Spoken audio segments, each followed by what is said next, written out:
pada ulang tahun Partai Komunis Tiongkok minggu lalu di Taman Tiananmen, Xi Jinping dengan percaya diri berpidato yang isi pidatonya cukup menggentarkan banyak negara di dunia. Para pakar intelijen pertahanan dunia geger. Analisanya, pernyataan Xi Jinping ini tertuju pada gerakan negara G7 yang dengan terang-terangan anti strategi ekspansi Tiongkok yang dibungkus dengan bantuan ekonomi. Seperti strategi banyak penyebar agama agar agama mereka dianut banyak orang, mereka pakai strategi memberi bantuan ekonomi agar banyak orang jatuh hati dan berpindahlah menjadi penganut agama tersebut. Atau seorang playboy tebar pesona dengan sering memberi hadiah pada gebetan-gebetannya agar kemudian jatuh hati untuk dipacari. Kalau playboynya sadis, tujuan memacari cewek tersebut untuk diambil warisannya, dan itu sangat kurang ajar. Kita kembali ke Tiongkok. Tiongkok pakai strategi yang sama, ambil hati dengan bantuan ekonomi. Tetapi bukan uang yang diberi adalah produk. Produknya buatan di negeri Tiongkok, di mana modalnya cetak duit berbasis produksi.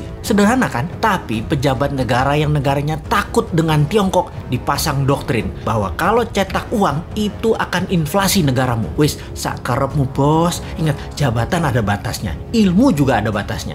Hanya kebodohan yang ada batasnya. Nanti New Mind pakai strategi sama, memberi. Kalau sekarang kita lanjut dengan G7 yang anti strategi Tiongkok dan akan mempunyai program B3W yang menyediakan anggaran 10 kali anggaran Tiongkok ekspansi ke luar negeri. Kalau New Mind jadi, kita nggak pakai keduanya, kita main sendiri. Wis, pinter kalau urusan dalam negerinya. Ke luar negerinya, kedua pihak G7 dan Tiongkok kita mainkan. Lalu Xi Jinping mengatakan akan melakukan 3 hal. Memenggal kepala negara yang melawan dan membuli dan membuat masalah dengan Tiongkok. Tiongkok akan membangun 100 silo. Silo adalah tempat peluncuran nuklir warhead roket. Kemudian akan mengambil secara utuh kembali, yaitu Taiwan, Macau, dan Hong Kong. Ini agresi militer niatnya. Biden, pemimpin Amerika, gemetar. Dan Biden mengajak Tiongkok, Rusia, dan Amerika untuk membuat pertemuan 3 negara. Di sini, perebutan global power mulai dicanangkan. Ini serius. Kalau Anda nasionalis dan patriotis NKRI garis lurus, kita membahas negara mulai dari sini. Kita menengok sejarah dunia dalam masalah perekonomian dunia. Tiongkok sejak 3000 tahun yang lalu adalah wilayah perdagangan dan produsen terbesar di dunia. Di zaman Bizantium, Konstantinopel, ada Alexandria misalnya. Banyak lagi wilayah yang sudah lengkap bentuk negaranya dan makmur. Semuanya berdagang dengan Tiongkok. Baru dalam 200 tahunan ini, Tiongkok kalah dagang dengan dunia barat karena kemajuan teknologi yang pesat di Eropa dan Amerika. Hingga Amerika kemudian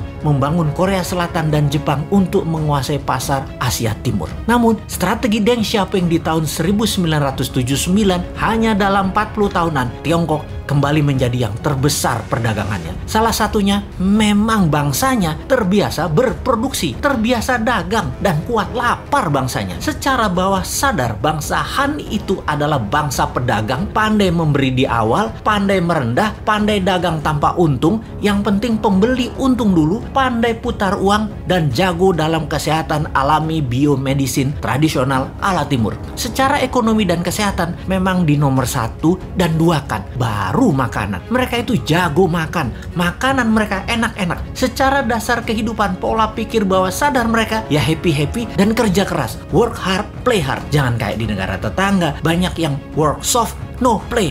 Ai mate dah lu.